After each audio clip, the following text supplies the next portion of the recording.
Comics have been a reflection of our societies for decades. They tell tales of heroism, power, and identity. But for Black characters, the road to representation has been paved with stereotypes, tokenism, and, at times, outright racism.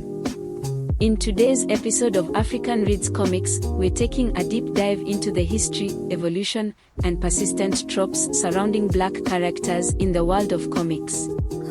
Let's explore how these stories are shaped, what they tell us about society, and how they're changing today. Hey guys, just a quick reminder.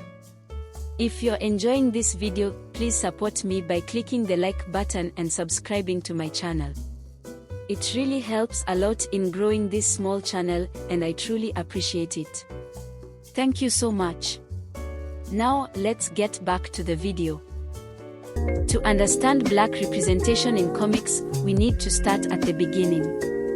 Comics emerged in the early 20th century, during a time when racism wasn't just normalized, it was institutionalized.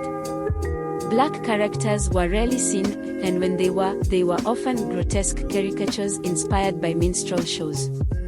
Think of exaggerated lips, bulging eyes, and savile roles. These depictions weren't just offensive, they reflected a society that saw Black people as less than human. But the problem wasn't just visual. Narratively, Black characters were sidelined, relegated to roles like subservient soldiers or uneducated comic relief. They weren't heroes, they were props. These portrayals didn't come out of nowhere. They were rooted in colonial and imperialist ideologies, the same ones that painted Africa as a dark continent filled with savages in need of saving. This mindset bled into adventure comics, where white heroes like Tarzan and the Phantom dominated African landscapes, while Black characters played secondary roles, or worse, were antagonists.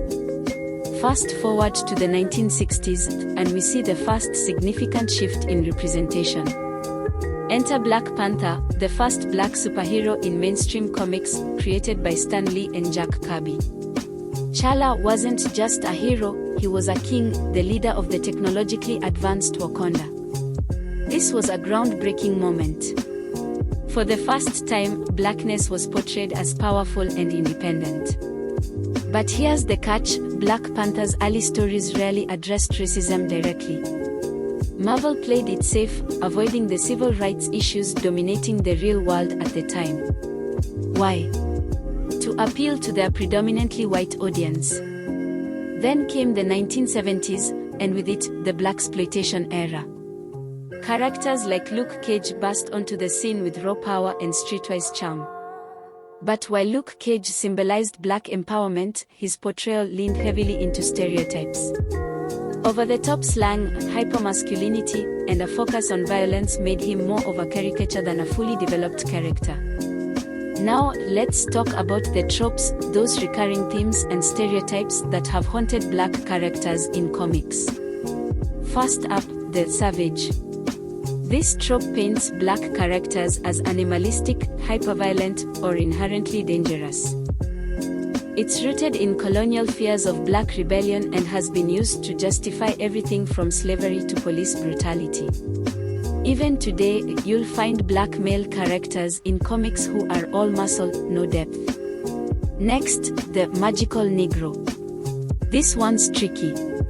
On the surface, it seems positive, Black characters with wisdom or supernatural powers. But dig deeper, and you'll see the problem. These characters exist solely to help white protagonists, their own stories sidelined in favor of someone else's growth. And then there's the strong Black woman. Characters like Amanda Waller are powerful and commanding, but this strength often comes at a cost. They are portrayed as emotionless, perpetuating the stereotype that Black women are unbreakable and don't need support or empathy. On the flip side, characters like Misty Knight are hypersexualized, reducing their complexity to their physical appeal. Part of the problem lies within the industry itself. For decades, comic publishing was dominated by white creators and editors, which meant Black stories were told through a limited lens. Black creators were often excluded or pigeonholed into writing only Black characters. This lack of representation behind the scenes meant black characters were designed for a white audience, reinforcing stereotypes instead of challenging them. But in the 1990s, something incredible happened. Black creators at Milestone Media decided to take control of their own narratives. They gave us heroes like Static and Icon, characters who reflected real black experiences and tackled issues like racism, poverty, and systemic injustice head-on. Milestone proved that when black creators tell black stories, authenticity shines through. Today, we are seeing progress. Characters like Miles Morales and Naomi are breaking barriers, becoming household names for a new generation. These stories explore identity, heritage, and the challenges of navigating a world that still grapples with systemic racism. But there's still work to be done. Black representation in comics isn't just about creating more black characters, it's about empowering black creators, addressing intersectionality, and breaking free from the tropes that have defined us for too long. Comics have the power to shape how we see the world and ourselves. By reclaiming our narratives and supporting authentic representation, we can ensure that black characters in comics aren't just heroes, they're revolutionary. Thank you for joining me on this journey. If you enjoyed this deep dive into black representation in comics, don't forget to like, subscribe, and share your thoughts in the comments below. Until next time, keep reading, keep questioning, and keep celebrating our stories.